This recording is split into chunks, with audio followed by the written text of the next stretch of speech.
कल के क्लास में हम पाषाण काल के बारे में शुरू किए थे और पाषाण काल में कुछ प्रागैतिहासिक काल से संबंधित कुछ फैक्ट्स थे, कुछ तथ्य थे जिसके बारे में हम देखे थे और कल समझे थे। आज उसके आगे अब हम अपना सीरीज स्टार्ट करते हैं। तो अब हम लोग इसमें देखेंगे कि हम लोगों ने क्या किया था कि हमारे इतिहासकारों ने कि साक्ष्य के आधार पर इतिहास को 3 भागों में बांटा था, प्रागैतिहासिक काल, आधैतिहासिक काल और ऐतिहासिक काल। तो हम इसको एक एक करके पढ़ेंगे। तो आज हम सबसे पहले प्रागैतिहासिक काल से शुरू करते हैं। तो चलिए देखते हैं प्रागैतिहासिक काल। प्रागैतिहासिक काल को हम लोगों ने जैसे देखा था कि प्रागैतिहासिक काल का जो समय है वो बहुत लंबा है, प्रारंभ से लेके और 2500 ईसा पूर्व तक का जो समय है उसको प्रागैतिहासिक काल में रखा गया है। तो इस तरह से हम देखेंगे कि इसका जो कालखंड है वो बहुत लंबा हो जाता है। तो इसको हमारे इतिहासकारों ने अपने सुविधा के लिए अध्ययन हेतु 3 भागों में बांटा है। तो 3 भागों में हम देखते हैं। तो यहाँ पर हम लोग देखेंगे कि पूरा पाषाण काल, मध्य पाषाण काल और नव पाषाण काल है। अब यहाँ पे पूरा पाषाण काल का जो टाइम पीरियड है, मध्य पाषाण काल का, नव पाषाण काल का, तो इसके बारे में हम लोग देखते हैं। प्रागैतिहासिक काल को 3 भागों में बांटा गया है, पूरा पाषाण काल, मध्य पाषाण काल, नव पाषाण काल। पूरा पाषाण काल को पैलेलिथिक एज, मेसोलिथिक एज और न्यूलिथिक एज, इस तरीके से हम कहेंगे। पूरा पाषाण काल का जो काल है वो 5 लाख से 10,000 ईसा पूर्व है। मध्य पाषाण का कालखंड जो है वो 10,000 से 8,000 ईसा पूर्व है और नव पाषाण का जो काल है वो 8,000 से 6,000 ईसा पूर्व तक माना गया है। ठीक है, अब इसमें हम लोग एक एक करके इसको पढ़ेंगे। जैसे कि अब हम लोग एक एक करके इसको पढ़ेंगे कि ये पूरा पाषाण काल को हम पढ़ेंगे, उसके बाद से मध्य पाषाण काल को पढ़ेंगे, फिर उसके बाद हम लोग नव पाषाण काल को पढ़ेंगे। तो यहाँ पे हम लोग देखते हैं पूरा पाषाण काल के बारे में। तो यहाँ से अब एक एक करके हम देखेंगे। तो सबसे पहले अब हम लोग देखेंगे पूरा पाषाण काल को। ठीक है, तो पूरा पाषाण काल की अगर हम लोग बात करते हैं तो सबसे पहले यहाँ पर हम लोग पूरा पाषाण काल में पूरा पाषाण काल के कालखंड को देखेंगे। किसको देखेंगे? कालखंड को देखेंगे। तो आगे हम यहाँ पे देखेंगे कि कालखंड की बात करते हैं कि अब एक एक करके हम इसकी विशेषताओं के बारे में देखेंगे कि पूरा पाषाण काल की क्या क्या विशेषताएं हैं। तो सबसे पहले हम लोग यहाँ पर देखेंगे कि कालखंड, यहाँ पे हम लोग विशेषताएं देख रहे हैं। विशेषताएं, पूरा पाषाण काल की क्या क्या विशेषताएं हैं। तो सबसे पहले हम देखेंगे कि कालखंड को प्रारंभ से, ऐसे तो आमतौर पर अगर देखा जाए तो आमतौर पर हम लोग यही बात करते हैं कि पूरा पाषाण काल का जो कालखंड है वो प्रारंभ से 10,000 ईसा पूर्व तक माना गया है।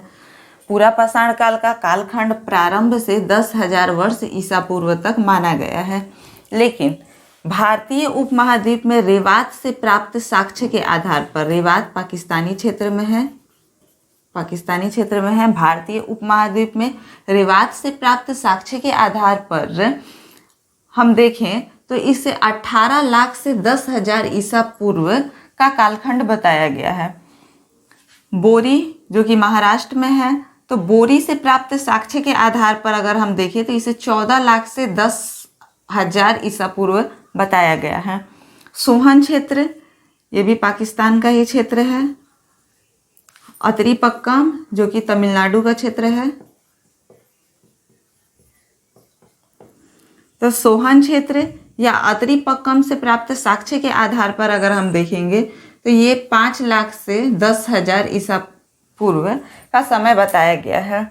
यहाँ पर सभी समय में इतनी भिन्नताएं देखने को मिलती है। जैसे प्रारंभ से हम आमतौर पर मानते हैं कि ये प्रारंभ से 10,000 वर्ष ईसा पूर्व तक है। भारतीय उपमहाद्वीप में रेवात से प्राप्त साक्ष्य के आधार पर देखें तो 18 लाख से 10,000 ईसा पूर्व तक इसका काल बताया गया है। बोरी महाराष्ट्र के साक्ष्य से देखें तो 14 लाख से 10,000 ईसा पूर्व है। सोहन क्षेत्र या अतरमपक्कम की बात करें तो 5 लाख से 10,000 ईसा पूर्व की बात है यहाँ पर। लेकिन इन सबको ध्यान में रखते हुए हमारे इतिहासकारों ने एक कॉमन गतिविधि से बताया। हमारे इतिहासकारों ने कॉमन गतिविधि से एक डेट का निर्धारण किया जिसमें हम 2,50,000 वर्ष पूर्व से लेकर 10,000 वर्ष पूर्व तक की नहीं, यहाँ पर कालखंड बताया गया है। कॉमन गतिविधि से हम देखेंगे तो यहाँ पर इसको 2.5 लाख वर्ष से लेके 10,000 वर्ष पूर्व तक इसका कालखंड बताया गया है। तो अंत में हम लोगों को रिजल्ट क्या मिलता है कि अंत में हम लोगों को रिजल्ट ये मिला कि पूरा पाषाण काल का जो कालखंड है तो वो 2.5 लाख वर्ष ईसा पूर्व से लेकर 10,000 वर्ष ईसा पूर्व तक का इसका कालखंड है। अब हम देखेंगे कि जियोलॉजिकल टाइम स्केल पर इसका जो टाइम है, इसका कालखंड क्या बताया गया है, किस पर, जियोलॉजिकल टाइम स्केल पर, यानी कि पुरातत्व विभाग के द्वारा इसका टाइम क्या बताया गया है। तो इसका टाइम बताया गया है सीनोजोइक एरा। क्या बताया गया है, सीनोजोइक एरा, क्वाटरनरी पीरियड और प्लेस्टोसीन फेज। जियोलॉजिकल टाइम में स्केल के आधार पर पूरा पाषाण काल का कालखंड सीनोजोइक एरा, क्वाटरनरी पीरियड और प्लेस्टोसीन फेज बताया गया है। ठीक है, हम लोग देखेंगे उपवर्गीकरण को। किसको देखेंगे, उपवर्गीकरण को। तो कालखंड के बाद अब हम लोग यहाँ पर देखेंगे उपवर्गीकरण।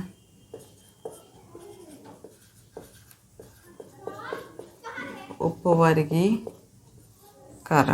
ठीक है, उपवर्गीकरण को देखते हैं। तो उपवर्गीकरण में हम देखेंगे कि पूरा पाषाण काल का एक लंबा पीरियड होने के कारण इसमें वातावरण में परिवर्तन, पत्थरों में परिवर्तन, पत्थरों के आकार में परिवर्तन, तकनीक में परिवर्तन, तो इस तरह के परिवर्तन को देखते हुए इसका उपवर्गीकरण किया गया और पूरा पाषाण काल को भी 3 भागों में बांटा गया है, जिसे हमने सबसे पहले क्लास में देखा था कि पूरा पाषाण काल को भी 3 भागों में बांटा गया है। तो यहाँ पर हम लोग देख लेते हैं कि पूरा पाषाण काल है ये, और पूरा पाषाण काल को भी कितने भागों में बांटा गया है, 3 भागों में बांटा गया है। ठीक है, तो देखते हैं हम लोग कि उपवर्गीकरण में पूरा पाषाण काल को 3 भागों में बांटा गया।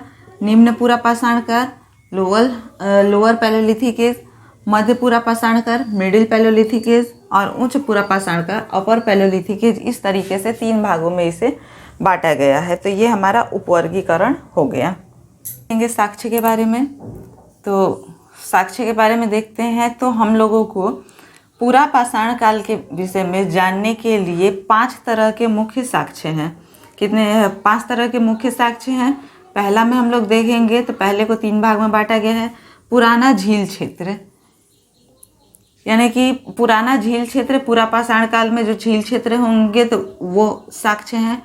पुरानी नदी घाटी क्षेत्र, पूरा पाषाण काल में जो भी नदी घाटी क्षेत्र होंगी तो यहाँ पे वो हो जाएगी पुरानी नदी घाटी क्षेत्र।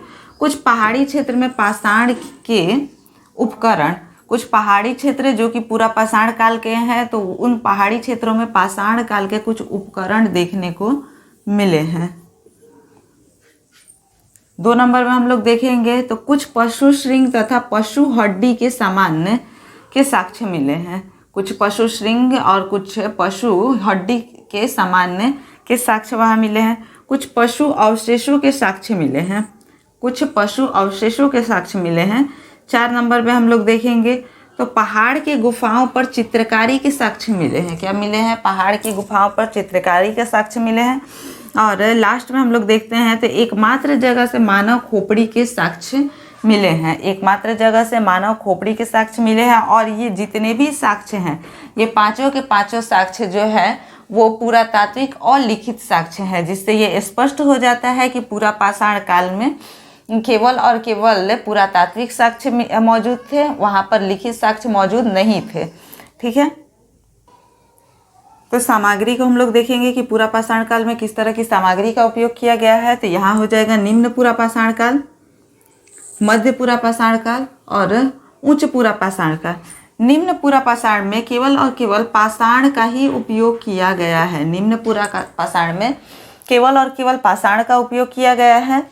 मध्य पूरा पाषाण काल में भी केवल और केवल पाषाण का ही उपयोग किया गया है। मध्य पूरा पाषाण काल में भी केवल और केवल पाषाण का ही उपयोग किया गया है। लेकिन धीरे धीरे आगे बढ़ते बढ़ते जैसे जैसे हम उच्च पूरा पाषाण की ओर पहुंचते हैं तो वहाँ पर पाषाण, पशु श्रृंग और पशु हड्डी का इस्तेमाल शुरू हो गया है। पाषाण तो पहले से था ही, तो पाषाण के साथ साथ में अब पशु श्रृंग और पशु हड्डी का भी इस्तेमाल यहाँ पर शुरू हो गया है। तो यहाँ पे हम लोग देखेंगे कि पूरा पाषाण काल में, पहले तो पूरा पाषाण काल में केवल और केवल पाषाण की ही उपकरण, हथियार, औजार हमें देखने को मिले हैं। लेकिन जैसे जैसे हम आगे उच्च पूरा पाषाण की ओर बढ़ते गए हैं, वैसे वैसे यहाँ पर अब पशु श्रृंग और पशु हड्डी का भी उपयोग औजार बनाने में, हथियार बनाने में किया जाने लगा। ठीक है, अब हम लोग देखेंगे पाषाण के प्रकार। ठीक है, तो इसके पहले हम लोग देखिए कि किस प्रकार के पाषाण का उपयोग किया जा रहा था। अब हम लोग देखेंगे कि पाषाणों का उपयोग किया जा रहा था, तो पाषाणों का प्रकार किस तरीके का था। तो यहाँ पर पाषाण के प्रकार हम लोग देखते हैं। तो निम्न पूरा पाषाण काल में 3 तरह के पाषाण का उपयोग किया जा रहा था। पहला है क्वार्टरजाइट, कैल्सिडोनी दूसरा, और तीसरा है बलुआ पत्थर। यानी कि निम्न पूरा पाषाण काल में हम लोग 3 तरह के पाषाण का उपयोग कर रहे थे। क्वार्टरजाइट पत्थर, कैल्सिडोनी पत्थर और बलुआ पत्थर। तो इस तीनों का हम उपयोग कर रहे थे। जैसे जैसे हम पूरा पाषाण काल से मध्य पाषाण की ओर बढ़ेंगे, तो यहाँ हम लोग देखेंगे कि यहाँ इन तीनों के अलावा एक और पत्थर हम लोगों को देखने को मिला। यानी कि मध्य पूरा पाषाण काल में पहले से जो निम्न पूरा पाषाण काल में जिन पत्थरों का उपयोग किया जा रहा था, वो आगे भी उसका उपयोग बरकरार रहा। यानी कि मध्य पूरा पाषाण काल में उन पत्थरों का उपयोग होता रहा। जैसे कि क्वार्टरजाइट पत्थर का इस्तेमाल यहाँ पर हो रहा है, कैल्सिडोनी का इस्तेमाल यहाँ पर हो रहा है, बलुआ पत्थर का इस्तेमाल भी यहाँ पर हो रहा है। अब एक नया पत्थर हम लोगों को देखने को मिला, जिसको हम क्या बोलेंगे, पेबुल पत्थर बोलेंगे। ये पेबुल पत्थर क्या था? तो पेबुल पत्थर था कि ये नदियों के द्वारा बहा कर लाया जाने वाला पत्थर था। पेबुल पत्थर क्या था? नदियों के द्वारा बहा करके लाया जाने वाला पत्थर था। तो निम्न पूरा पाषाण काल में 3 तरह के पत्थर देखते हैं और मध्य पूरा पाषाण काल में हम लोग 4 तरह के पत्थरों को देखते हैं। लेकिन अब जब मध्य पूरा पाषाण काल से जैसे जैसे हम उच्च पूरा पाषाण की ओर जाएंगे, आगे हम लोग बढ़ेंगे, तो हम लोग देखेंगे कि जिन पत्थरों का इस्तेमाल मध्य पूरा पाषाण काल में हो रहा था, उन सभी पत्थरों का इस्तेमाल उच्च पूरा पाषाण में भी किया गया। यानी कि मध्य पूरा पाषाण की अगर हम बात करते हैं, तो यहाँ पर निम्न पूरा पाषाण काल के पत्थर और एक नया पत्थर हमें देखने को मिला। लेकिन जब उच्च पूरा पाषाण में हम लोग जाएंगे, तो उच्च पूरा पाषाण में निम्न पूरा पाषाण के भी पत्थर, मध्य पूरा पाषाण के भी पत्थर और उच्च पूरा पाषाण काल में भी जो नए पत्थर हमें देखने को मिले थे, वो सभी पत्थरों का इस्तेमाल किया गया। जैसे कि हम लोग देखेंगे कि क्वार्टरजाइट पत्थर का इस्तेमाल उच्च पूरा पाषाण काल में भी हुआ, कैल्सिडोनी पत्थर का भी इस्तेमाल उच्च पूरा पाषाण काल में हुआ, उसके बाद बलुआ पत्थर का भी इस्तेमाल उच्च पूरा पाषाण काल में हुआ, पेबुल पत्थर का भी इस्तेमाल उच्च पूरा पाषाण काल में हुआ। इसके अतिरिक्त और 3 तरह के पत्थर थे जिनका इस्तेमाल उच्च पूरा पाषाण काल में हुआ, जिनमें फ्लिंट, चर्ट और अगेड़, ये सब क्या थे? ये सब भी पत्थर थे। फ्लिंट पत्थर, चर्ट पत्थर और अगेड़ पत्थर, इसका इस्तेमाल उच्च पूरा पाषाण काल में हुआ। तो इस तरीके से हम लोग देखेंगे कि निम्न पूरा पाषाण काल में 3 तरह के पत्थरों का इस्तेमाल होता था, मध्य पूरा पाषाण काल में 4 तरह के पत्थरों का इस्तेमाल होने लगा और उच्च पूरा पाषाण काल में 7 तरह के पत्थरों का प्रयोग यहाँ पर किया जाने लगा। इस तरह से मनुष्य जैसे जैसे अपनी सभ्यता को आगे की तरफ बढ़ाते गया, निम्न से मध्य पूरा पाषाण काल और मध्य से उच्च पूरा पाषाण काल की ओर बढ़ा, वैसे वैसे वो पत्थरों को छोटा करना सीख गया और पत्थरों को छोटा करके छोटे पत्थरों से अब जानवरों का शिकार करने लगा, या फिर अन्य तरह की वस्तु, अन्य तरह की चीज़ों में जो भी उसे प्रयोग करना था वो प्रयोग करने लगा। ठीक है, अब हम लोग देखेंगे औजार तथा उपकरण का प्रकार। ठीक है, तो औजार तथा उपकरण के प्रकार में हम लोग देखेंगे कि पूरा पाषाण काल में किस तरह के औजार और उपकरणों का प्रयोग किया गया, किस तरह के औजारों का और उपकरणों का उपयोग यहाँ पर किया गया। तो सबसे पहले हम लोग देखेंगे निम्न पूरा पाषाण काल में। तो निम्न पूरा पाषाण काल में 4 तरह के उपकरण हमें देखने को मिलते हैं। एक हैंड एक्स हो जाएगा, क्लीवर हो जाएगा, चॉपर और डिस्क्वाइट कोर। तो ये 4 तरह के जो औजार हैं वो हमें निम्न पूरा पाषाण काल में देखने को मिलते हैं। ये चारों तरह के जो उपकरण है वो हमें मध्य पूरा पाषाण काल में भी देखने को मिलेंगे। तो मध्य पूरा पाषाण काल में हैंड एक्स मिलेगा, क्लीवर हो जाएगा, चॉपर भी मिलेगा और डिस्कवर कोर भी मिलेगा। तो मध्य पूरा पाषाण काल में भी ये चारों चीजें हमें मिलेगी और साथ में एक मिलेगा फ्लैंक एंड कोर, एक नए तरीके का उपकरण यहाँ पर आया फ्लैंक एंड कोर। अब इसके आगे हम लोग देखेंगे कि उच्च पूरा पाषाण काल में, तो उच्च पूरा पाषाण काल में निम्न पूरा पाषाण काल में जो भी उपकरण थे वो मध्य पूरा पाषाण काल में आए और एक नया ऐड हुआ। फिर यहाँ हम लोग देखेंगे कि उच्च पूरा पाषाण काल में निम्न पूरा पाषाण काल का और मध्य पूरा पाषाण काल का, और उसके साथ में 3 और प्रकार के जो उपकरण है वो इसमें साथ में आते हैं, जिसमें स्कारपर, बोरिंग और सीजल या फिर बोरर होता है। ठीक है, तो यहाँ पर आप लोग इसको देख लेंगे। अब इसके बाद हम लोग एक एक करके इसको अगर देखें कि ये क्या होता है, तो हैंडेक्स जो है ये क्या होता है, ये कुल्हाड़ी होता है। हैंडेक्स क्या होगा, कुल्हाड़ी होगा। और ये पूरा पाषाण काल में आने वाला सबसे पहला उपकरण था। सबसे पहला उपकरण जो है वो कौन सा था, तो हैंडेक्स था। ठीक है,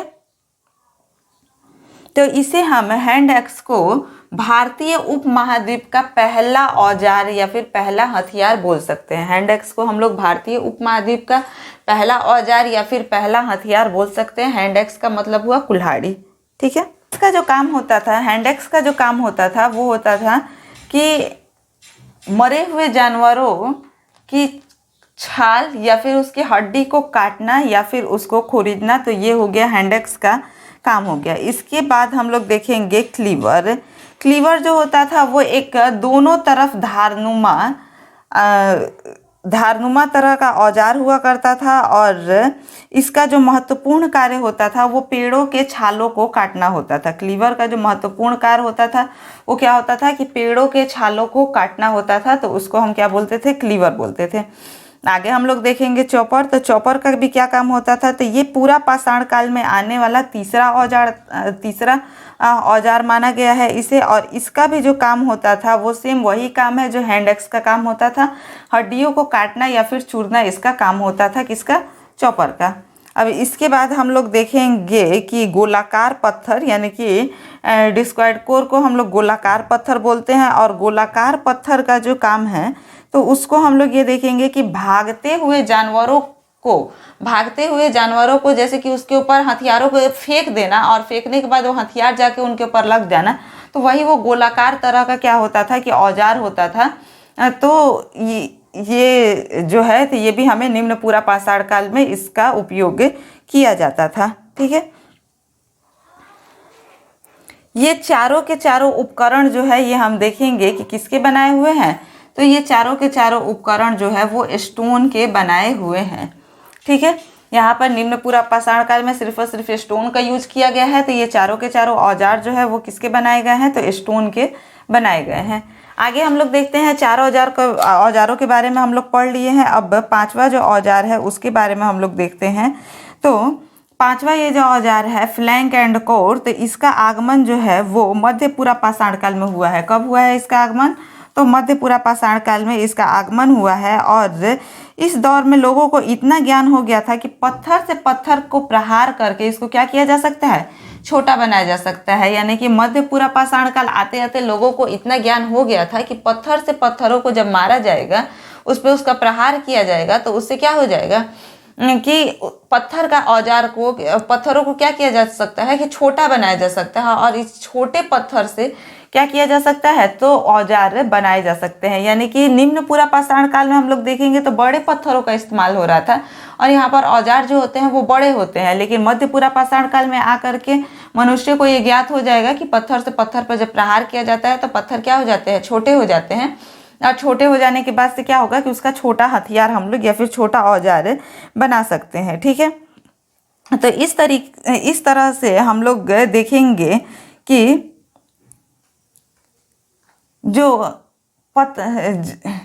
तो इसके बाद हम लोग ये देखेंगे कि जब पत्थर से पत्थर पर प्रहार किया जाता था तो जो छोटे टुकड़े निकलते थे उनको हम फ्लैंक कहते थे, और जो बचा हुआ टुकड़ा बचता था उसको हम क्या कहते थे? कोर कहते थे। और इस तरीके से इसका औजार बनाया जाता था। ठीक है, आगे हम लोग देखेंगे कि उच्च पुरा पाषाण काल में, यानी कि इसके पहले हम लोग निम्न पुरा पाषाण के पत्थरों को यानी औजारों को देख लिए कि किसका क्या उपयोग है।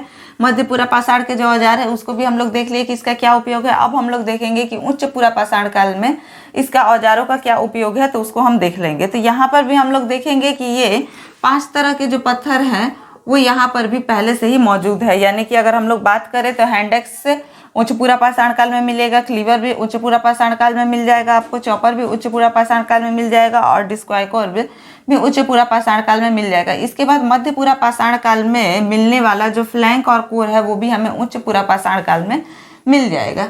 अब इसके आगे हम लोग देखेंगे तो यहाँ पे हो जाएगा एस्कार्पर, जिसको हम लोग खुरचनी भी बोलते हैं। क्या बोलते हैं इसको? खुरचनी बोलते हैं। तो इस उपकरण का जो आगमन है तो वो उच्च पुरा पाषाण काल में हुआ। ठीक है, और यह भी पाषाण का ही बना हुआ था। एस्कार्पर ये भी क्या चीज़ का बना हुआ था? तो स्टोन का ही बना हुआ था ये। ठीक है, और इसका उपयोग क्या होता था कि मरे हुए जानवरों या फिर पेड़ की खाल को उतारने के लिए किया जाता था। यानी कि पेड़ों के जो छाले होते हैं उसको उतारने के लिए, या फिर जो मरे हुए जानवर होते हैं तो मरे हुए जानवरों का जो खाल होता है तो उसको उतारने के लिए स्कारपर का यूज किया जाता था। इसे क्या कहा जाता है? खुरोचनी भी कहा जाता है। हम लोग देखेंगे कि उच्च पुरा पाषाण काल के जो भी औजार थे तो वो बाकी के 2 पाषाण काल यानी कि निम्न पुरा पाषाण काल और मध्य पुरा पाषाण काल के जो उपकरण थे इससे बहुत ही अच्छे और बेहतर उपकरण जो थे वो उच्च पुरा पाषाण काल के उपकरणों को माना गया है। इसके आगे हम लोग देखेंगे बरिन यानी कि तक्षेणी। इसको हम लोग क्या बोलेंगे? तक्षेणी इसको बोल सकते हैं, इसका हिंदी होगा। यह भी उच्च पुरा पाषाण काल में आने वाला ही एक उपकरण था। और ये जो उपकरण था ये किसका बना हुआ था? तो पशु सिंह तथा पशु हड्डी का बना हुआ था। किसका बना हुआ था? पशु सिंह तथा पशु हड्डी का बना हुआ ये उपकरण था। इसका महत्वपूर्ण कार्य क्या होता था? तो इसका महत्वपूर्ण कार्य होता था कि सतह को खुरीदना। इसका महत्वपूर्ण कार्य क्या होता था? तो इसका महत्वपूर्ण कार्य होता था सतह को खुरीदना।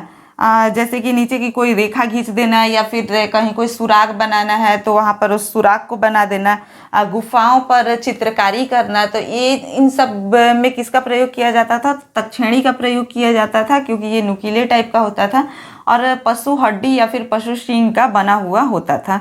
ठीक है, इसके आगे हम लोग देखेंगे चीजेल या फिर बोरर। तो इसको हम लोग क्या बोल सकते हैं कि वेदनी यानी कि छेनी या फिर वेदनी इसको बोला जा सकता है। क्या बोल सकते हैं इसको? छेनी या फिर वेदनी इसको हम लोग बोल सकते हैं। ये भी उच्च पुरा पाषाण काल में आने वाला एक उपकरण था, और ये भी किसका बना हुआ था? तो ये भी पशु सिंग या फिर पशु हड्डी का बना हुआ था। ठीक है, तो इस तरह से अगर हम लोग देखें तो इस तरह से हम लोग यहाँ पर देखते हैं कि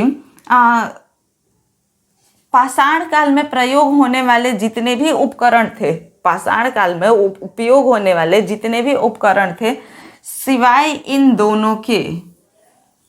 दोनों के अलावा जितने भी उपकरण थे वो सारे के सारे उपकरण किसके बने हुए थे? तो स्टोन के बने हुए थे। किसके बने हुए थे? स्टोन के बने हुए थे। केवल यही 2 उपकरण हैं केवल यही 2 उपकरण हैं जो कि क्या चीज का बना हुआ है? तो पशु सींग या फिर पशु हड्डी का बना हुआ है। बाकी सारे के सारे उपकरण स्टोन के बने हुए हैं यहाँ पर। ठीक है, बाद हम लोग देखेंगे कि तकनीक है, यानी कि किस तरह की तकनीक का उपयोग पाषाण काल में किया जाता था। किस तरह की तकनीक का प्रयोग पाषाण काल में किया जाता था? तो तकनीक अब हम लोग देखेंगे। तो निम्न पुरा पाषाण काल, मध्य पुरा पाषाण काल और उच्च पुरा पाषाण काल की बात करते हैं हम लोग। तो निम्न पुरा पाषाण काल में तकनीक की अगर हम लोग बात करें तो कोग ब्लोडर तकनीक और फेया और हैम में तकनीक का उपयोग किया जाता था। मध्य पुरा पाषाण काल में भी अगर हम लोग बात करें तो यहाँ पर भी जो पहले से निम्न पुरा पाषाण काल में जो तकनीक थी उसी तकनीक का प्रयोग मध्य पुरा पाषाण काल में भी किया जाता था। यानी कि कोग बोल्डर और फेया हम जो है वो मध्य पूरा पाषाण काल में भी प्रयोग किया जाता था। और इसके साथ में एक नई तकनीक आई जिसको चॉपर चॉपिंग पेबल तकनीक के नाम से जाना गया। ठीक है, अब इसके बाद जो तकनीक मध्य पूरा पाषाण काल में और निम्न पूरा पाषाण काल में प्रयोग की जाती थी, वही तकनीक उच्च पूरा पाषाण काल में भी प्रयोग की गई। और इसके साथ में यहाँ पर 3 तरह की और नई तकनीकों को लेकर के आया गया। ठीक है, अब इसके बाद हम लोग देखेंगे कि निम्न पूरा पाषाण काल यानी कि सबसे पहले मनुष्य के द्वारा जिस तकनीक का उपयोग किया गया था, तो इस कोग ब्लोडर तकनीक में मनुष्यों को किसी प्रकार का कोई मेहनत नहीं करना पड़ रहा, कहीं से ढूंढना नहीं पड़ा, सिर्फ पत्थरों को लेकर के पत्थरों को ढूंढ करके और उसका हथियार बनाना था और इसके सिवा उन्हें कुछ नहीं करना था। इसमें उन्होंने किसी तरह की कोई नई तकनीक का प्रयोग नहीं किया था। और चॉपर चॉपिंग पेबल टेक्निक की अगर हम लोग बात करते हैं तो यहाँ पर मनुष्यों ने क्या किया था कि नदी के द्वारा जो पत्थर बहा करके लाया जाता था, उन मुलायम पत्थरों को छोटा करके और उसका औजार बनाया। तो इसी तकनीक को हम लोग क्या बोलते हैं कि चॉपर चॉपिंग पेबल टेक्निक के नाम से हम लोग जानते हैं। ठीक है, तो इसमें हम लोग इतना ही देखेंगे। हम लोग वातावरण को देखेंगे, यानी कि पूरा पाषाण काल में इन्वायरमेंट जो था वो कैसा था, वातावरण इसका कैसा था। तो चूंकि हम लोगों ने इसके पहले कालखंड के समय में हम लोग देखा, जब हम लोग इसी क्रम में कालखंड को सबसे पहले पढ़े थे, तो कालखंड में हम लोगों ने देखा था कि जियोलॉजिकल टाइम स्केल पर क्या देखा था कि जियोलॉजिकल टाइम स्केल पर पूरा पाषाण काल को सीनोजोइक एरा, क्वाटरनरी पीरियड और प्लेस्टोसीन फेज में रखा गया है। जियोलॉजिकल टाइम स्केल में पूरा पाषाण काल को सीनोजोइक एरा, क्वाटरनरी पीरियड और प्लेस्टोसीन फेज में रखा गया है। तो इस तरह से हम लोग देखेंगे तो इस तरीके से इसके वातावरण का अंदाजा लगाया जा सकता है कि उस समय का जो वातावरण था वो बेहद प्रतिकूल वातावरण था। क्या था कि बेहद ही प्रतिकूल वातावरण था। तापमान जो होता था वो 0 डिग्री सेल्सियस से भी नीचे होता था। तापमान जो उस समय का था वो कैसा था कि 0 डिग्री सेल्सियस से भी तापमान नीचे था। पृथ्वी की ऊपरी सतह जो थी वो बर्फ की मोटी चादर से ढकी हुई थी। पानी वहाँ पर नहीं था, पानी का अभाव था, मैदानी क्षेत्र का अभाव था, छोटे जानवरों का अभाव था, घास का अभाव था। केवल वहाँ पर शिकार करने के लिए बड़े जानवर हुआ करते थे। लोग उस समय गुफाओं में रहा करते थे और इस तरीके से हम लोग देखेंगे कि उनका वातावरण था। 6-6 महीने तक वहाँ पर सूर्योदय नहीं होता था, 6-6 महीने तक बारिश होते रह जाती थी। तो इस तरीके का वहाँ पर वातावरण हम लोगों को इस तरीके का वातावरण वहाँ पर पाया गया है। ऐसा अनुमान लगाया गया है कि इस तरह का वातावरण वहाँ पर हुआ करता था।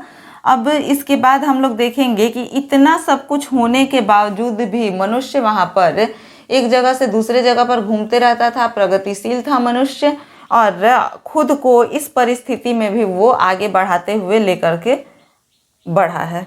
ठीक है, हम लोग इसके बाद जीविका को देखेंगे कि इनकी जीविका क्या थी।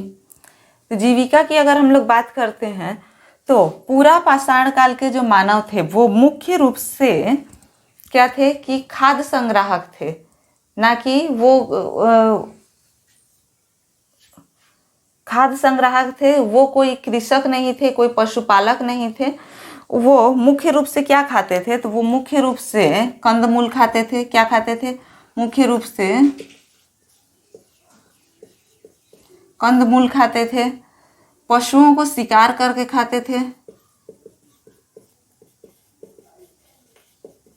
पशुओं को शिकार करके खाते थे और मछली खाते थे। 3 तरह की चीजें खाते थे। यानी कि पूरा पाषाण काल की जो जीविका थी, तो जीविका में ये लोग खाद्य संग्राहक थे, ये लोग पशुपालक नहीं थे और ये लोग 3 तरह की चीज़ों को खाते थे। तो कंदमूल खाते थे, ये लोग पशुओं का शिकार करके उसे खाते थे और मछली खाते थे। इस तरह की चीज़ें हमारे पूरा पाषाण काल के जो मानव थे वो खाते थे। तो इस तीनों चीज़ों को देख करके हम लोग ये बता सकते हैं कि ये तीनों की तीनों चीज़ें अस्थायी चीज़ें हैं। इसके लिए मनुष्य एक स्थान पर नहीं रह सकता है। अगर वो एक स्थान पर रहेगा तो वहाँ के पशु वहाँ के ख़त्म हो जाएंगे, मछली ख़त्म हो जाएंगे, कंदमूल ख़त्म हो जाएगा। तो इस तरीके से फिर उन्हें उस जगह से हट करके फिर दूसरे जगह पर अपने भोजन की तलाश में जाना पड़ेगा। तो इस तरह से ये हमेशा एक जगह से दूसरे जगह पर जाते रहते थे और ये खाद्य संग्राहक थे, यानी कि भोजन की तलाश में एक जगह से दूसरे जगह भटकते रहते थे। ठीक है, देखेंगे मानव अवशेष के बारे में कि मानव अवशेष पूरा पाषाण काल में हमें मानव अवशेष कहाँ से मिला है। ठीक है, तो यहाँ पे हम लोग बात करते हैं मनुष्यों की गतिविधियाँ, यानी कि मनुष्यों की गतिविधियाँ सबसे पहले कहाँ पर मिली है। तो मनुष्य की गतिविधि सबसे पहले पूर्वी अफ्रीका, उसके बाद उत्तरी अफ्रीका, फिर पश्चिमी यूरोप और उसके बाद हमें भारतीय उपमहाद्वीप में मनुष्यों की गतिविधि देखने को मिलती है। मनुष्यों की गतिविधि के साथ साथ मनुष्य के साक्ष्य, मनुष्य के प्रमाण इनमें से हर जगह देखने को मिले, लेकिन भारतीय उपमहाद्वीप में मनुष्यों के प्रमाण कहीं भी देखने को नहीं मिला। मनुष्यों की गतिविधि तो पहले हमें पूर्वी अफ्रीका, उत्तरी अफ्रीका, पश्चिमी यूरोप और भारतीय उपमहाद्वीप में मिले, लेकिन मनुष्यों की गतिविधि के साथ साथ मनुष्य साक्ष्य जो है वो हमें पूर्वी अफ्रीका में मिले, उत्तरी अफ्रीका में, पश्चिमी यूरोप में मिले, लेकिन भारतीय उपमहाद्वीप में कहीं नहीं मिला।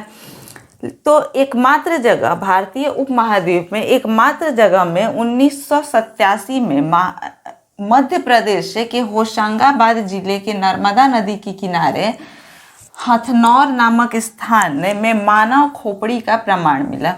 मानव खोपड़ी यानी कि पूरा पाषाण काल में मानव खोपड़ी का साक्ष्य केवल एक ही जगह पर मिलता है। वो कहाँ मिलता है? तो एमपी के यानी कि मध्य प्रदेश के होशंगाबाद जिले के नर्मदा नदी के किनारे हथनौर नामक स्थान में मानव खोपड़ी का एकमात्र प्रमाण मिला है। और ये कब मिला है? तो 1987 ईस्वी में मिला है। जब उस मानव खोपड़ी का अध्ययन किया गया तो अध्ययन में ये पाया गया कि वर्तमान मनुष्य के मस्तिष्क से उस मानव खोपड़ी का जो मानव खोपड़ी जो था उसकी जो क्षमता थी वो वर्तमान मनुष्यों की क्षमता से 33 से 40% थी। क्या थी? 33 से 40%, यानी कि हम लोगों का दिमाग अभी जितना है उसका 33 से 40% तक दिमाग जो था वो उस समय हम लोगों को देखने को इस मानव खोपड़ी में मिला था। और इसका अध्ययन करने पर हमें ये पता चला कि वो जो मनुष्य था वो होमो सेपियंस नहीं बल्कि होमो इरेक्टस वर्ग प्रजाति का वो मनुष्य था। कौन से प्रजाति का था? तो होमो इरेक्टस वर्ग प्रजाति का वो मनुष्य था। ठीक है, अब हम लोग देखते हैं चित्रकारी की शुरुआत जो है वो सबसे पहले उच्च पूरा पाषाण काल में देखने को मिलती है। यानी पूरा पाषाण को हम लोगों ने 3 कालखंड में बांटा था, निम्न पूरा पाषाण, मध्य पूरा पाषाण और उच्च पूरा पाषाण। तो उच्च पूरा पाषाण काल में हम लोग देखेंगे तो चित्रकारी के साक्ष्य हम लोगों को मिलते हैं। चित्रकारी उसी वक्त में शुरू हुई थी। और हम कुछ देर पहले ये भी देखे थे कि एक बोरिन नाम का जो हथियार था उसके द्वारा चित्रकारी किया गया था, और वो जो था वो पशु सिंह या फिर पशु हड्डी का बनाया हुआ हथियार थे। तो मुख्य रूप से 4 विषयों पर चित्रकारी के साक्ष्य मिले हैं। 4 विषयों पर चित्रकारी के साक्ष्य मिले हैं। तो हम लोग देखते हैं कि मानव, यानी कि जो भी चित्रकारी मिली है तो उसमें किस तरीके के चित्रों को दर्शाया गया है। तो मानव को वहाँ पर दर्शाया गया है, जानवर या फिर पशुओं को वहाँ पर दर्शाया गया है, शिकार यानी कि शिकार किस तरीके से लोग करते थे जानवरों का तो उसको दर्शाया गया, और प्रकृति यानी कि नेचर के बारे में दर्शाया गया है। प्रकृति में क्या चीज़ थी, कैसा था, उसके बारे में वहाँ पर क्या किया गया है, दर्शाया गया है। मुख्य रूप से 4 विषयों पर चित्रकारी की गई है। एक मनुष्य पर, उसके बाद मनुष्य के बाद से क्या हो जाएगा कि जानवर या फिर पशु हो जाएगा। अब मनुष्य जानवरों का शिकार कैसे करता था इस पर हो जाएगा। और उसके बाद प्रकृति में ही तो मनुष्य सब कुछ कर रहा है, तो प्रकृति का यानी कि यहाँ पर 4 तरह की चीज़ों को क्या किया गया था, दर्शाया गया था। आगे अब हम लोग देखेंगे कि चित्रकारी का जो प्रमाण है, तो प्रथम चित्रकारी का प्रमाण कहाँ पर मिलता है, यानी कि सबसे पहले कहाँ पर चित्रकारी हुई है, उसका प्रमाण कैसे मिलता है, कहाँ पर मिलता है, तो इस चीज़ को हम लोग देखेंगे। तो भीमबेटका मध्य प्रदेश में है, तो यहाँ पर हम लोग चित्रकारी देख सकते हैं पूरा पाषाण काल का। मिर्ज़ापुर जो कि यूपी में है, तो मिर्ज़ापुर में हम लोग चित्रकारी देख सकते हैं। जलगांव जो कि महाराष्ट्र में है, और कुसुल की पहाड़ी जो कि आंध्र प्रदेश में है। तो यहाँ पर हम लोग क्या देख सकते हैं, हम लोग देख सकते हैं कि सबसे प्रथम जो चित्रकारी के जो साक्ष्य हैं वो हमें भीमबेटका, मिर्ज़ापुर और जलगांव और कुसुम पहाड़ी में देखने को मिलती है। इसके आगे अब हम लोग देखेंगे तो पूरा पाषाण काल में किन चीज़ों का अभाव था। क्या देखेंगे कि पूरा पाषाण काल में किन चीज़ों का अभाव था। तो किन चीज़ों का अभाव था, तो यहाँ पर कुछ चीज़ें लिखी हुई है, देखते हैं कि क्या इनमें से ये चीज़ें थी या फिर इनका भी अभाव था। तो पूरा पाषाण काल में क्या कृषि थी? नहीं। वहाँ के लोग तो खाद्य संग्राहक थे, वो एक जगह से दूसरी जगह भोजन की तलाश में घूमते रहते थे। तो उनके पास अगर कृषि होती तो वो तो स्थायी होते ना, तो कृषि उनके पास नहीं थी। पशुपालन था? नहीं, वो तो स्थायी थे नहीं, तो उनके पास पशुपालन भी नहीं था। अर्थव्यवस्था भी नहीं थी क्योंकि वो स्थायी नहीं थे। लेखन कला नहीं थी, लेखन कला क्योंकि अभी कुछ देर पहले हम लोग देखे कि कोई भी ऐसा साक्ष्य हमें नहीं मिला है जिससे हमें ये चीज़ लगे कि उस समय लेखन कला थी। लेखन कला उस समय बिल्कुल भी नहीं थी। क्या सामुदायिक जीवन था? नहीं, सामुदायिक जीवन भी नहीं था। क्या वो लोग बस्ती में रहते थे? नहीं, बस्तियों में भी नहीं रहते थे। क्या किसी प्रकार के धातु का ज्ञान था? तो नहीं, पूरा पाषाण काल के लोगों को किसी भी प्रकार की धातु का ज्ञान नहीं था। मृद भांड, क्या मिट्टी के बर्तन बनाना वो लोग जानते थे? बिल्कुल नहीं, वो लोग मिट्टी के बर्तन बनाना भी नहीं जानते थे।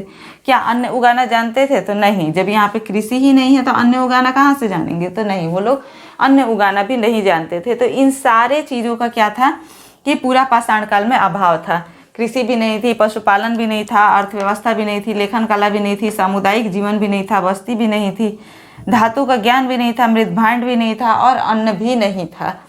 तो इस तरीके से एक एक करके हमने इन सारे चीज़ों को देखा। अब कल की क्लास में हम लोग पूरा पाषाण काल के स्थल और उसकी संस्कृति के बारे में देखेंगे।